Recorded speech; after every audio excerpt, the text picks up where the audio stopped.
அடுத்து கன்னி ராசி. சரி.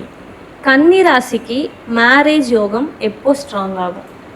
கன்னிராசிக்கு என்ன ஒரு யோகம் அப்படின்னு கேட்டால், இளம் வயது விவாகம் அப்படிங்கிறது கன்னிராசிக்கு மட்டுமே உண்டான ஒரு பலன். அதாவது அந்த 16லேருந்து 20 வயசுக்குள்ளே கல்யாணம் பண்ணக்கூடிய மோஸ்ட்லி பர்சன் வந்து யாருன்னு பார்த்தா இந்த கன்னிராசியில் பிறந்தவங்க. இவங்களுக்கு என்ன காரணம்னா, 7ஆம் பாவாதிபதி குரு வந்து ரொம்ப ஒரு அமைப்பான ஒரு இடம் அந்த மீனராசி அப்படிங்கிறது. அது பெண் ராசி. அதன் காரணமாக என்ன அப்படின்னு கேட்டால், 7ஆம் இடம் ஈர்க்கப்பட்டு அந்த 16 to 20 வயசுக்குள்ளே இளம் வயது திருமணம் அப்படிங்கிறது அவங்களுக்கு அமையக்கூடிய வாய்ப்பு அதிகம்.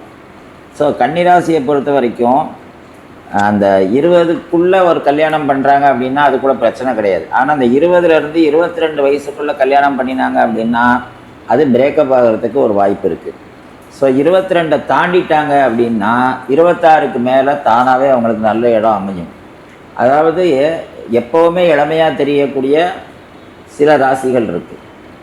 அதில் கன்னி ஒன்று, மீனம் ஒன்று. காரணம் என்ன அப்படின்னு கேட்டால், தன்னால் யாருக்கும் எந்த விதத்துலேயும் எந்த கெடுதலும் வந்துடக்கூடாதுங்கிறதுல கவனமாக இருக்கிறவங்க, மற்றவங்களாலேயும் தனக்கு எந்த கெடுதலும் வராமல் பார்த்துக்கிறவங்க. ஸோ அந்த 2 விதத்துலேயும் கரெக்டாக இருக்கிற 2 ராசி இருக்குன்னா அது கன்னியும் மீனமும் தான். அதனால் இவங்களுக்கு எப்போவுமே உடலும் மனசும் இளமையாகவே இருக்கும். அதனால் நம்ம 16-18 வயசில் எடுத்த ஃபோட்டோவையும் 60 வயசில் 60ஆம் கல்யாணம் பண்ணும்போது எடுக்கிற ஃபோட்டோவையும் 2ஐயும் வச்சு பார்த்திங்கன்னா கிட்டத்தட்ட ஒன்று போல் இருக்கும். அந்த முதுமைங்கிறது தெரியாது. அது இந்த கன்னிக்கும் மீனத்துக்கும் உண்டானது.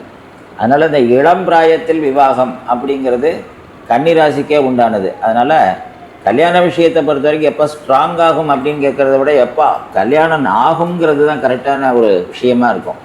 ஸோ கல்யாணம் ஆகிற காலமே 20 வயசுக்கு முன்னால் அல்லது 25 வயசுக்கு மேலே, இந்த 2 கல்யாணம் தான் அவங்களுக்கு அதுவே ஸ்ட்ராங்காக தான் இருக்கும். ஹெல்த் கவனிக்க வேண்டிய மாதம் எது? ஹெல்த்தை கவனிக்க வேண்டிய மாதம் புரட்டாசி மாதம், தை மாதம், அதே மாதிரி வைகாசி மாதம்.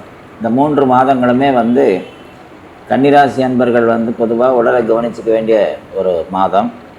அதாவது கண் சம்பந்தப்பட்ட நோய், முடி உதிர்தல், பல்வலி சம்பந்தப்பட்ட பிரச்சனைகள், ஏன்னா கழுத்து நரம்புகள் பாதிக்கப்படுதல், இந்த பிரச்சனைகள்லாம் வந்து நேச்சுரலாக அவங்களுக்கு இந்த 3 மாதங்களில் மட்டும் அட்டாக் பண்ணும், கொஞ்சம் பாதிக்கப்படும். ஸோ அந்த காலங்களில் பொதுவாக புரட்டாசி மாதம்னாலே நம்ம வந்து என்னென்னா மகாலயபட்சம், நவராத்திரி, தசரா, அந்த மாதிரி விஷயங்கள்லாம் விரதங்கள் இருக்கக்கூடிய மாதங்களாக இருக்கிறதுனால அவங்களும் அதை கொஞ்சம் கடைப்பிடிச்சாங்க அப்படின்னா, அதாவது உணவு முறைகளில் ஒரு நல்ல உணவுகளாக சாப்பிட்றது, டயத்துக்கு எந்திரிக்கிறது, ஒழுங்காக குளிக்கிறது, இந்த மாதிரி விஷயங்கள்லாம் அந்த ஒரு குறிப்பிட்ட ஒரு பழக்க வழக்கங்களை ஒழுங்காக கடைப்பிடிக்கிற பட்சத்தில் இந்த நோயினால் நேரடியான பாதிப்புகள் அவங்களுக்கு வராது. அதனால் நோய் தாக்கக்கூடிய மாதம் அப்படிங்கிறது புரட்டாசி, தை, வைகாசி, இந்த 3 மாதங்கள் கொஞ்சம் கவனமாக இருக்கும். எஜுகேஷன் ஃபீல்டில் சக்ஸஸ் கிடைக்குமா?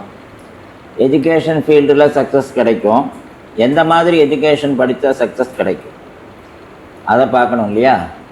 பொதுவாக உற்பத்தி சம்மந்தப்பட்ட விஷயங்கள், மேனுஃபேக்சரிங் அப்படின்னு சொல்லக்கூடிய விஷயங்கள், அதே மாதிரி மெரெயின் கப்பல் சம்மந்தப்பட்ட விஷயங்கள், மெக்கானிக்கல் விஷயங்கள், அதே மாதிரி ஃபுட் இண்டஸ்ட்ரீஸ், கேட்ரிங் சம்மந்தப்பட்ட விஷயங்கள், அதே மாதிரி இப்போ நம்ம இந்த பாக்கு மட்டை தட்டு பண்ணுறாங்க, தொன்னை பண்ணுறாங்க, இலையிலேருந்து என்னெல்லாமோ பண்ணுறாங்க. இந்த மாதிரி ஒரு சாதாரண ஒரு குப்பை மாதிரி போடுற ஒரு பொருளை வந்து உபயோகமான பொருளாக மாற்றுறது, இந்த மாதிரி மேனுஃபேக்சர் புதிதாக ஒரு விஷயத்தை உருவாக்குறது, இது சம்மந்தமாக ஏதாவது படிப்புகள் விஷயங்கள்ல அவங்க ஈடுபட்டாங்கன்னா அவங்களுக்கு வந்து டபுள் டிகிரி இல்லை, அந்த டிகிரினால் பிரயோஜனமும் ஏற்படும், லைஃப்லேயும் அதை நல்லபடியாக அச்சீவ் பண்ணலாம். ஸோ அந்த 2 பாக்கியமும் அவங்களுக்கு இந்த கன்னிராசிக்கு இருக்குது. ஸோ எஜுகேஷன் அப்படிங்கிற விஷயத்துக்குள்ளே போகும்போது உற்பத்தி மேனுஃபேக்சரிங் சம்மந்தப்பட்ட விஷயங்களை படிக்கிறது பெட்டர். 2வது சப்ஜெக்ட் என்ன அப்படின்னு கேட்டால் ஃபினான்ஷியல் அண்ட் அக்கௌண்டன்சி, இந்த 2 சப்ஜெக்டை கட்டாயம் எடுப்பாங்க. அதுவும் அவங்களுக்கு நல்லாவே வரும், தைரியமாக அதை படிக்கலாம். கன்னி ராசிக்கு ஜாப் ஸ்டெபிலிட்டி இருக்குமா? கன்னிராசிக்கு ஜாப் ஸ்டெபிலிட்டி பொதுவாக இருக்காது. காரணம் என்ன அப்படின்னு கேட்டால், ஒன்றை விட ஒன்று அதிகமாக இன்னும் கொஞ்சம் மேலே வரணும், இன்னும் கொஞ்சம் மேலே வரணும்னு ஏதோ ஒன்று அவங்க ட்ரை பண்ணிக்கிட்டே இருப்பாங்க. அதனால் என்னென்னா இருக்கிற நிலையிலேருந்து கொஞ்சம் கீழே இறக்கிடுவாங்க. ஸோ ஸோ அதனால் அவங்க மேலே இதை விட இன்னும் அதிக நிலைக்கு பெரிய நிலைக்கு போகணுங்கிறதுக்காக வேண்டி நான் புதுசாக ஒன்று படிக்கிறேன், இருக்கிற ஜாப்பை விட என்னோட வெல் ஜாப் கிடைக்கிறதுக்கு நான் இன்னொரு பரீட்சை எழுதுகிறேன் அப்படின்னு ஏதோ ஒன்று பண்ணுவாங்க. அப்போ அதனால் என்னன்னு கேட்டால் ஒரு ஜாப்போட கண்டினியூட்டி இல்லாமல் போயிடும். ஒரு வருஷம் ஒரு வேலை பார்த்தாங்க, 2 வருஷம் ஒரு வேலை பார்த்தாங்க, 6 மாதம் ஒரு வேலை பார்த்தாங்க, இந்த மாதிரி பிரச்சனையாக மாறிடும். ஸோ அதனால் என்னென்னு கேட்டால் அவங்களுக்கு இந்த ஜாப் ஸ்டெபிலிட்டிங்கிறது சரியான முறையில் அவங்களுக்கு பொதுவாக இருக்காது. ஆனால் இப்போ நான் சொன்ன மாதிரி அவங்க அந்த மேனுஃபேக்சர் சம்மந்தப்பட்ட விஷயங்கள் ஏதாவது ஒன்று படிச்சிருக்காங்க, டிகிரி படிச்சிருக்காங்க அப்படின்னா அது சம்மந்தப்பட்ட தொழிலில் போகும்போது ஸ்ட்ராங்காக ஒரே இடத்துல இருப்பாங்க. ஸோ அதில் ஸ்டெபிலிட்டி கிடைக்கும். கன்னி ராசிக்கு சேவிங்ஸ் பண்ணால் டபுள் ஆகுமா? கேட்டது நல்ல கேள்வி. பட் கன்னிராசிக்கு சேவிங்ஸ் பண்ண தெரியாது. ஆனால் அவங்களுக்கு மனைவி அப்படிங்கிற ஒரு ஸ்தானம் என்னைக்கு வருதோ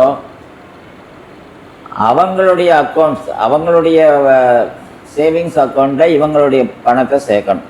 அல்லது அவங்க பேரில் ஏதாவது ஒரு பிஸ்னஸ் ஸ்டார்ட் பண்ணி அதை முதலீடாக மாற்றணும். அவங்க அதான் ஒய்ஃப் நேமில் வீடு வாங்கி அதை நம்ம ஒரு இன்வெஸ்ட்மெண்ட்டாக பண்ணலாம். அவங்க நேமில் ஒரு இடத்த வாங்கி இன்வெஸ்ட்மெண்ட் பண்ணலாம். ஸோ இது மாதிரி சேவிங்ஸ் அப்படிங்கிறது கல்யாணத்துக்கு அப்புறம் தான் முக்கியமாக. கல்யாணம் அப்படின்னு சொல்லியாச்சு அப்படின்னா அது வெறும் ஜஸ்ட் பார்ட்னர்ஷிப் இல்லை இல்லையா, எல்லா விஷயத்துலேயும் அது பார்ட்னர்ஷிப் தான். எக்கனாமிக்ஸு, லைஃபு, ஃபீலிங்ஸு, எல்லா விஷயத்துக்குமே அது பார்ட்னர்ஷிப்புன்னு தானே அர்த்தம். அப்போது பொருளாதாரத்தை சேமிக்கிறதும் சம்பாதிக்கிறது வேறு, அதை சேமிக்கிறதுக்கு ஒரு நபர் வேணும்.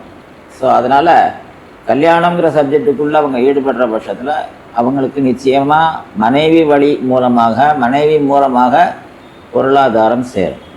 அதில் ஒன்றும் சந்தேகம் இல்லை. ராதே கிருஷ்ணன்.